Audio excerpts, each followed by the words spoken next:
Welcome back to the Survival Guide to Mathematics. Economists quite often like to compute rate of growth. For example, how much will my money grow if I put it in the bank for 5 years? Or how much will an economy grow in 5 years if it has an annual growth rate of 2%, etc., etc. And when you do those things, you want to multiply things many times. And when you do that, it's very convenient to know something about powers. And that is the topic of today's lecture. So, without further ado, we'll discuss powers. One example of an application is if, for example, you have these numbers. You're multiplying 3 by 3 by 3 by 3. That's a lot of 3's. Is there a more convenient way to write this? Yes, there is. As probably most of you already know, we say that it's 3 to the power of 4.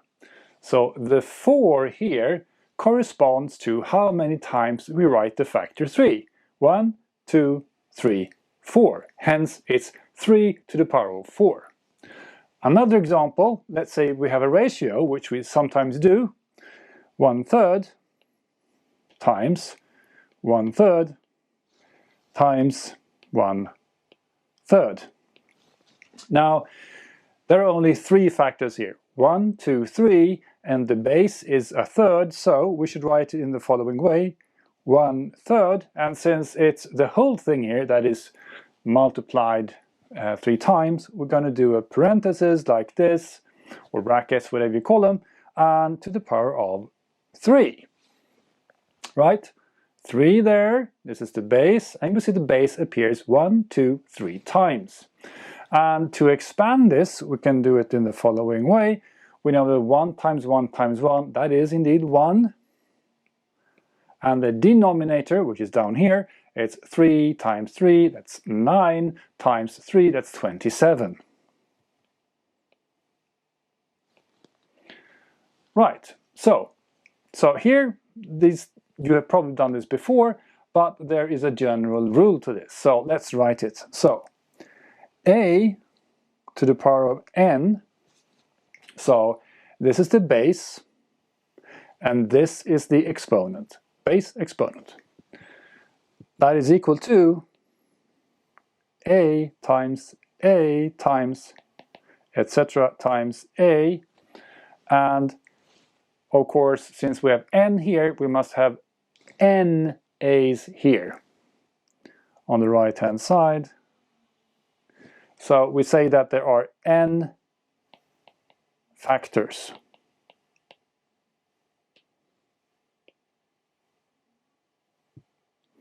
Okay, so this is very good to know. Now, some other properties of a base and an exponent, it is also true that you may observe that a to the power of 1, well, what would that be? Well, that this 1 here signifies how many factors, many bases we have on the right hand side. It's just 1, so it's just 1a. So a to the power of 1 is just a. And you might also wonder what a to the power of 0 is. Well, I will show you immediately that is, in fact, 1. And we'll come back to an application later on where you can see an example of why this is not so illogical after all. It looks a bit strange, but in fact, the base to the power of 0 is the base itself. Is 1. Okay, so here we assume that n, the exponent, was an integer, so 1 or 4 or 10 or so, and so on. But and also here we looked at positive numbers. What if n is smaller than 0? We can think of integers still. So, for example, 3 to the power of minus 2. What is that? Well, that is defined as simply 1 over 3 to the power of 2. So we see here that when we simply invert the base, So instead of 3, we do 1 over 3, and the exponent, which was negative here, becomes positive down there. And so let's look at one more example. This was first example. Second example.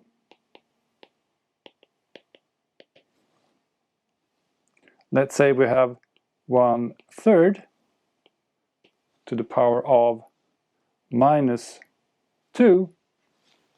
Okay, so what would that be? So we should invert the base, right? So instead of 1 over 3, it's 3 over 1. That's just 3. And then the exponent becomes positive. And 3 to the power of 2, that is 3 times 3, that is 9. Okay, so, and yes, there is a general rule for this as well, which comes here. So let's say we have a number, a real number, a to the power of minus n. Then we know that this is equal to 1 over a to the power of n.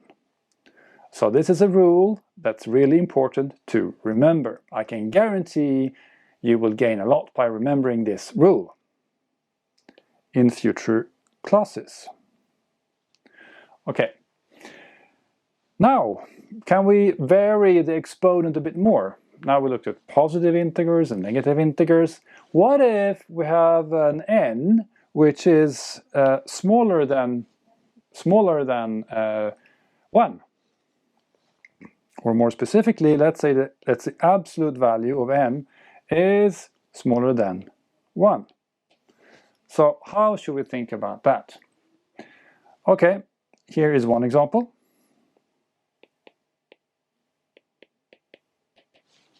Namely, let's say we have 4 to the power of 1/2. This is not an integer, right? This is 1/2. So what does this mean? Well, that is the same thing as saying that this is the square root of 4. Anything to the power of 1/2, that's the square root of the base. And the square root of 4, that is indeed 2.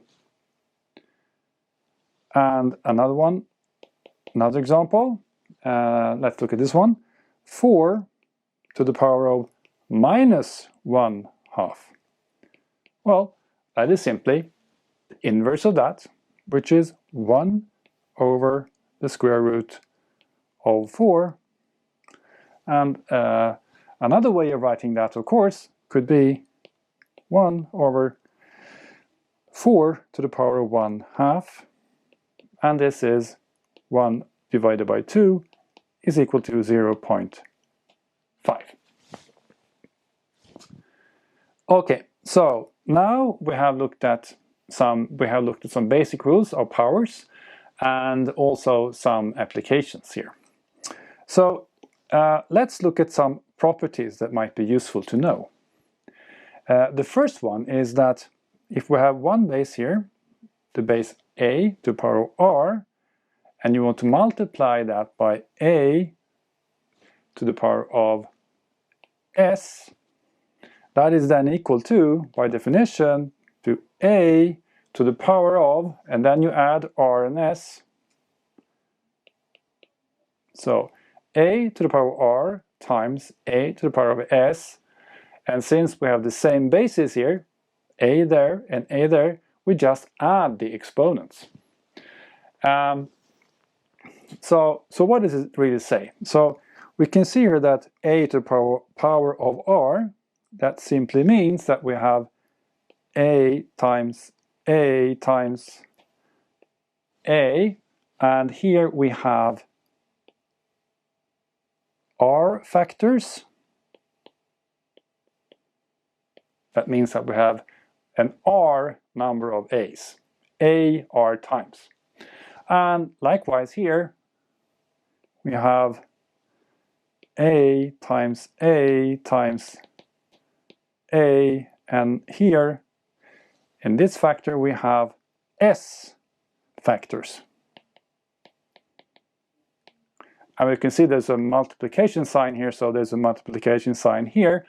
And then we can see that, oh, we have lots of a's multiplied by itself. 1, 2, 3, 4 r a's here, and here we have s a. So we just add them up. R plus s. A to the power of r plus s. So that is yet another very useful rule to know.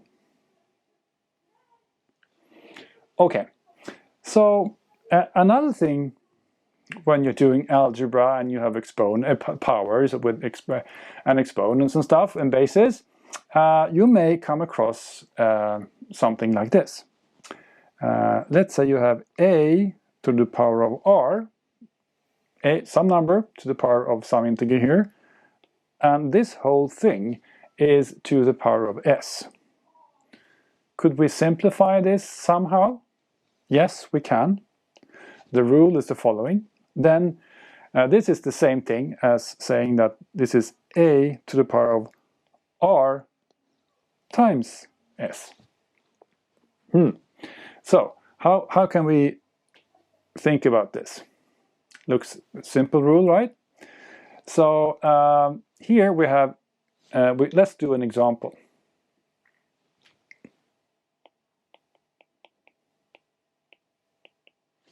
Okay, so let's say that we have 2 to the power of 3, and this is to the power of 2.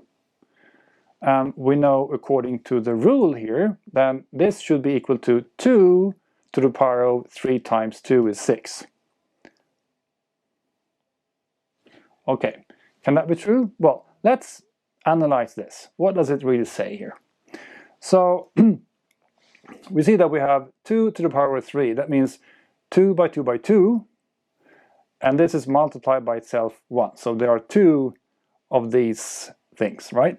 So we have 2 by 2 by 2. Here we have 3 factors. That corresponds to this 3 here, right? The 2 is the base, 2, and it appears 1, 2, 3 times. That's the 3 here. And this 2 here says that this thing will occur 2 times and it's multiplied by itself. So it's times 2 by 2 by 2, and yet again we have 3 factors.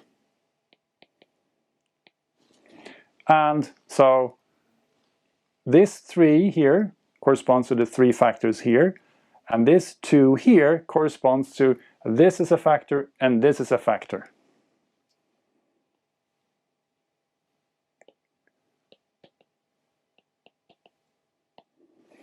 And we can see that when we write it out like this, we see that, okay, here we have 2 by 2 by 2 by 2 by 2 by 2. So we have 2, 1, 2, 3, 4, 5, 6, and yes, it's correct. It is perfectly in line with this formula here. So I hope now that you understand why that is the case. Okay, so that was yet another one of these really useful rules to know when you are dealing with algebra. Now there is one more.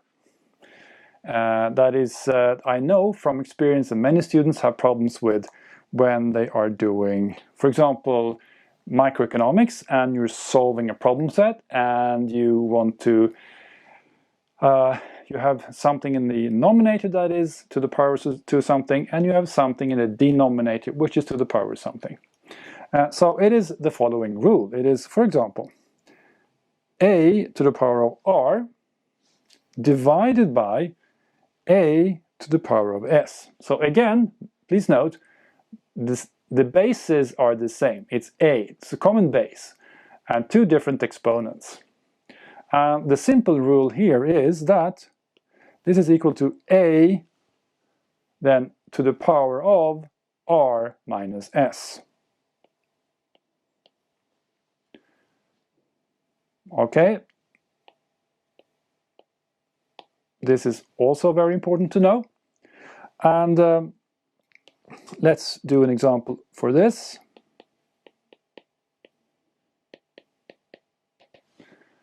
So let's say we have the following number.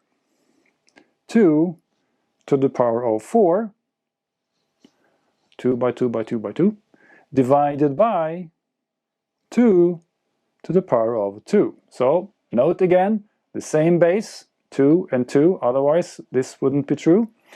So can we simplify this somehow? Well, we know that, let's go back one step and see, this means, like I said, 2 occurring 4 times, 2 by 2 by 2 by 2, and is divided by 2 to the power of 2, which is 2 by 2.